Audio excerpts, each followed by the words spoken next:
adagi air hostess oidoramne na maitai macha ni ko pore ise maitai macha sina hajiki mau ni ko pore ise da yaubaga nongan baga thabak phangdorabani na air hostess ko air hostess oibase hekta ilai lai na hekta interview amta yaudana hekta oiba yaba nate ba ko lag online da 25 lakhs thidokraga ne flight anabase puradamne na poraga flight leiram da bugumba thiru kang na ga police ki crime da chena bahar ga na khoi gi red light ko red light ta khoi north east gi nupim cha sing se morning yaohangani natraga thabak pi gani natraga na sinma yaohangani kana natraga da thabak pi gani ada sida thabak phangjada ba ada chalaga di thabak phanggani ga haibani na thaba hasita bo paisa wana bangak tani na thabak se phangni haira di mi se kiba se thadoe ba ko kiba leirakte thabak phangaga di loina kaino tawdoine na khallaga aduna yeng da bida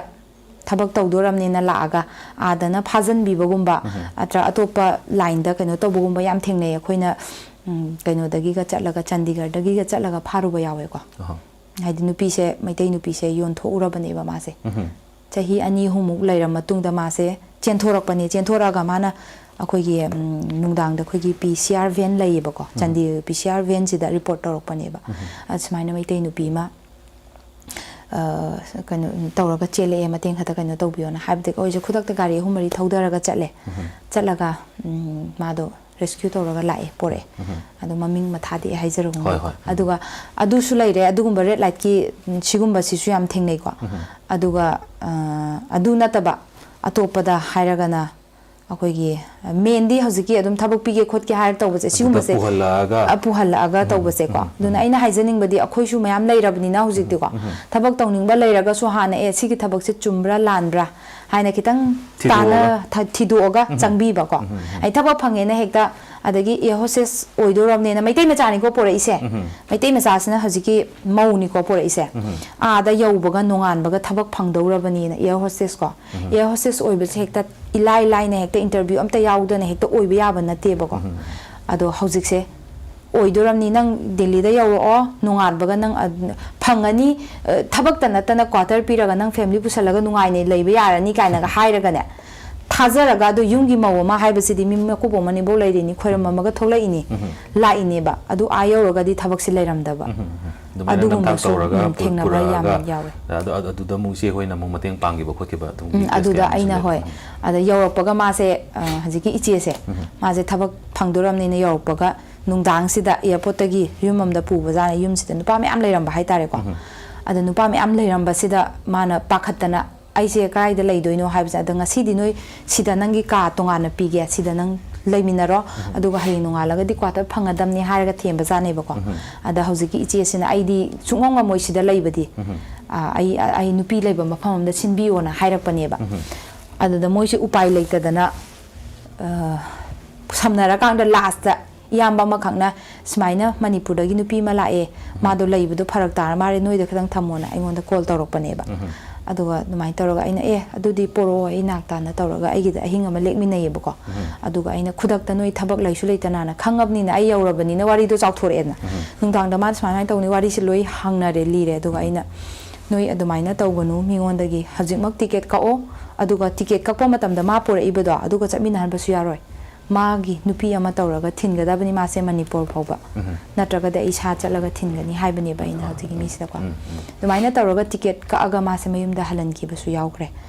aduga adugi matungda kese makhan yam la e hai tare hoi yam bani na ko adu anam bana thabak pige kana hairaga tawba singba adagi tawraga pusalak pai tare badumai adagi college yam nokning ba se ko college se khoigi cut off list yaudana hekta mingchanya ponte ba changya ponte ba ko ada ming janbiradamni ka hairaga adai mama pa sing sisu macha do phaning banina paisa khara piraga yadu bugi type ta ko paisa pigraga ada di icha do college karu radamne laaga ming janbidori ba mi se kanano kaino kadai da leibuno phone off loiga di leitramnina adumaina tawbasu yam thengnai khudong cha da ba basi dum thokani Delhi sida khoigi kaigumba amna unfortunately kana gumba lei train khalase sigi fifam sida khoigi mafam du da dum kai tare khoigi mathau mangam lotion ba haipam su yare aduga plus kana na miram du da mathau mangam lotion ngam gani any imungi family da khoigi taseng na haraba da dum पुथोरक खोटोपगी सिगी लेरिबा मोंग मतौसिते कमाय तौइसी अद थेंगनबीबा याव तारगदि खिदंग share तंबिरम funny main ओइना आइना वाक तौजबसिसु अदुदने को अखोगी मीसे लैत्रे हारगदि अखोइना मीसे मणिपुर भोग पोरकपसिदा document अहुम चंगे को अहानबा डॉक्यूमेंट सिना डेड बॉडी सर्टिफिकेट आदि मा सिरे हाइबगी सर्टिफिकेट सिमा हॉस्पिटल न पिरानी अदुगा नो ऑब्जेक्शन सर्टिफिकेट हाइदना पुलिस ना अमुक पिगनी हाइदे मा से क्राइम केमता लैत्रे यारे हाइना पिरकनी अदुगा बॉडी इन्वॉल्विंग सर्टिफिकेट हाइदना बॉडी से मु इन्वॉल्विंग तौदोइने बको अदुगी सर्टिफिकेट अहुम से यावगदि फ्लाइट टिकट ककपा अदुम यारगनी या अदु से यावरा कांगदा फ्लाइट टिकट कागा पुथोरकदोइनेबा अदु अहुम से लौरबा मतुंगदा कोफिन की सर्टिफिकेट थाइना दि दरकार लेरमे अदु हौजिकति अदुम नॉर्थ ईस्ट की ने हाइदे अखोइना चाउना हानदगी दुम वाक तौरा लाकपनिना खंगबनिना अदुम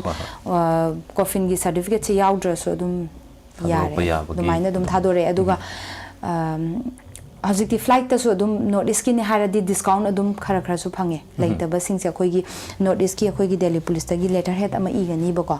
अदु मासे स्माइन तौबने ना हारगदि अखोइना अदुम लेटर से इरगा अदुम पिए अदु अरगदि 50% फ्लाइट तसु को मागी पुबगी पैसा से ताई हाय फेयर से तादोइने अदुगा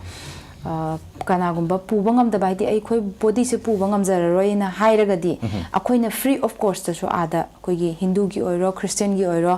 क्रिश्चियन की ना फुम्मे को फुम्बम अखोइगी लई होय अखोइ पास्टर ले अखोइगी ग्रुप से पास्टर याउरी मोइना अदुम मथोमो फजना मागी सोमबम थोकुदो सोला प्रे फजना तौरगा फजना अदुम फुम्बिये अदुगा हिंदू दा हारगना अखोइगी हिंदू गिसु अखोइगी मै थाबम फजना लईबा क्रिमिनल सेंटर की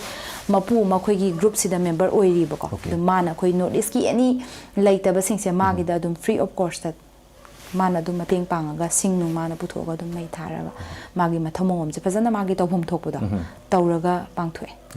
एज ए नोटिस मचा अमोइना मैम लाकदोइनी से लाई मतम द क्राइम कया म थोलको मतम द सुमाइना अखोइगी नोटिस की ओइना सेलगा हांगागा थंबीबा अदगी तोंगाना एनी थोलक क्राइम अमदा हाइबा तारे इचे होइना मतेंग पांगनबगी अखोइगी हाना चोंथोगा लैबगी मोंग लैरिनी अदुगी खुदोंग चाबा कया अमा ngasi शेयर तौबा अदुगा जे अखोइगी ngसाइगी लैरिबा अवाना मयाम अवाना ताराइबा मयाम ngसाइ पनबिगिबदा खरा पनबिगिबदा अनाबा लायेंबा लाकपदा अखोइगी पैसा सुगलै लैतबा अखोइगी 80,000 पर डे गायना लाकपसिदि यामना अवाबा मोइगदोइनी अदुगी मतांगदुदा इचे होइना जंगजलगा intervene तौरगा यामना मतेंग पांगबिगिबा अदुगी Laiba अदुगी मोमतो अदुगा ngसाइगी इचेना अइना इचेदा मुकन्ना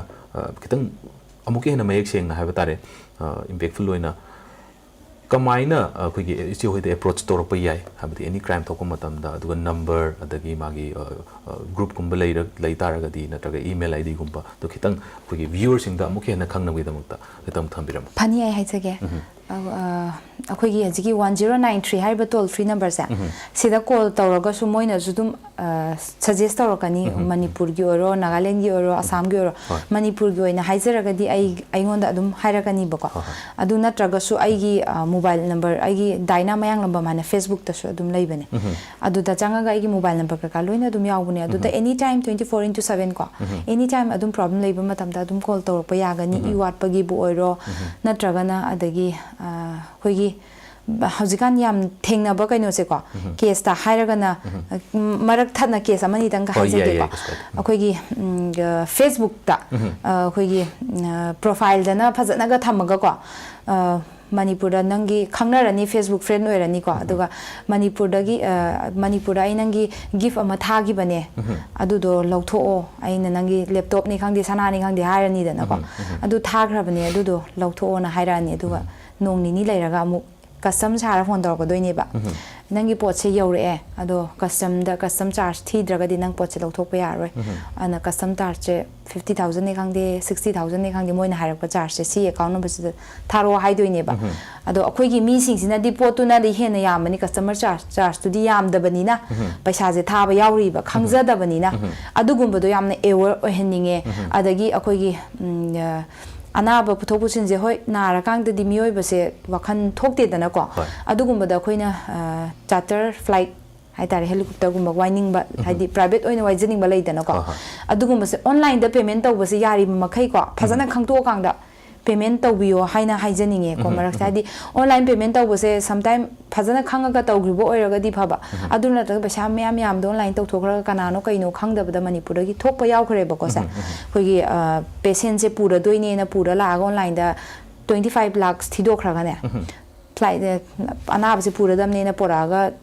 flight leram da bugumba thiru ka na ga switch off tawraga leigi bugumba mangi bhai tar adugumba se khoi mete mesa sam thengna ga lebo ko ana sigumba je kitang phajana mamuta na thido honing edu online transaction tawbase yariba makhai masa khangdraga di company do krai de kino kaino khangdraga di tawbase tawbiyono haina aina haijani